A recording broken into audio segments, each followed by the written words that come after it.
So this guy, who many trusted, obviously, is an anesthesiologist. He injected heart-stopping drugs into IV bags. Texas. His name is Raynaldo Ortiz Jr. out of Dallas. He now faces life in prison after he was found guilty of poisoning IV bags at a surgical center where he worked 2 years ago, leading to a coworker's death and serious health problems for multiple patients. He faces 190 years in prison. With millions watching and many people benefiting from this program called Indisputable, we just need 1% of the viewers to become a paid member so we can continue to bring this content to you. Now back to the show. So let me give you the background to this insanity. Over 4 months, Ortiz secretly injected numerous bags of IV fluid with heart-stopping drugs, nerve-blocking agents, and then left them for his co-workers like ticking time bombs, prosecutor said.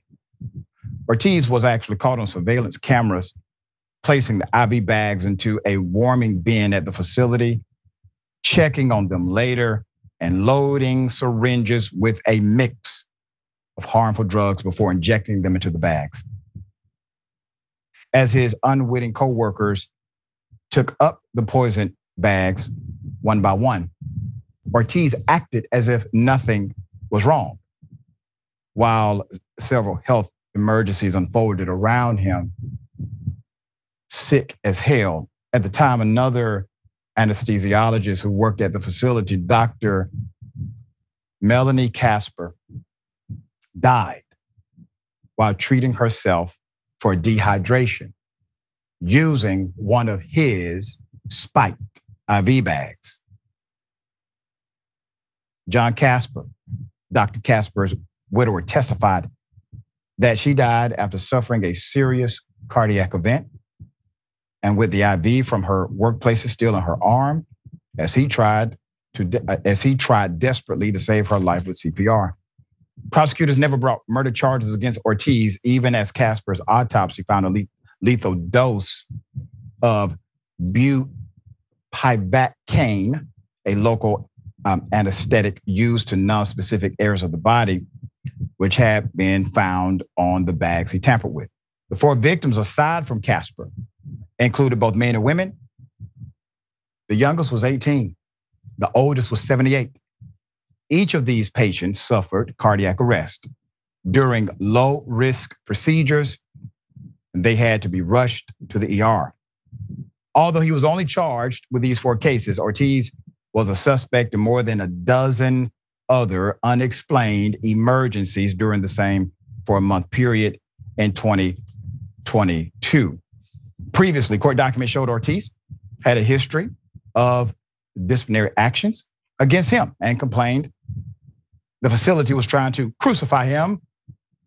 At the time of the incidents, Ortiz was under review for an alleged medical error he committed during a surgery involving him, prosecutors said.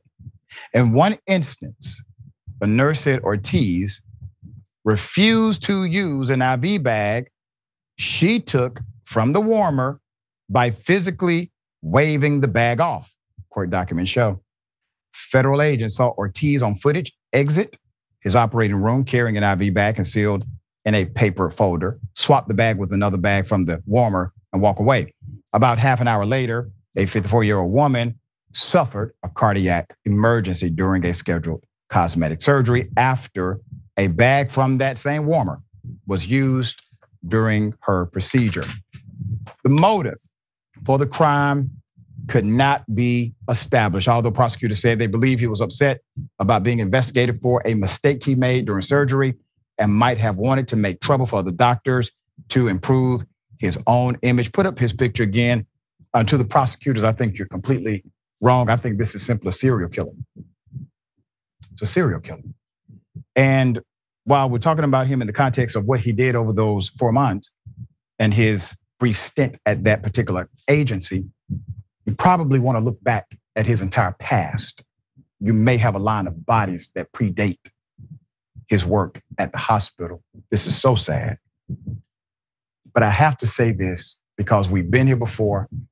A week ago, we reported right here on Indisputable about someone working inside of a nursing home, had a problematic past, was committing murder, was under investigation for killing somebody already, got dismissed from that agency, got another job soon after. How is it that this individual has all of these complaints, investigations, discipline on the record, but has this high trusted position? All right, Sharon, at some point you start thinking contributory negligence by the powers that be for allowing this.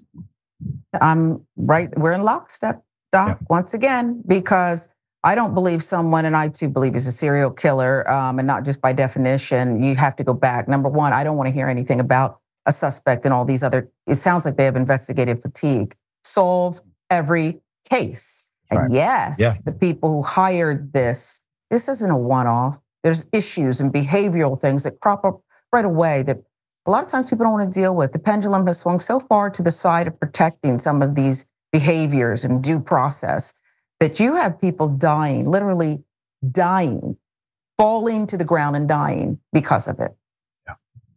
Yep.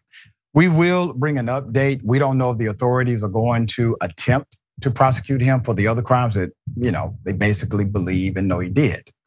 We shall see.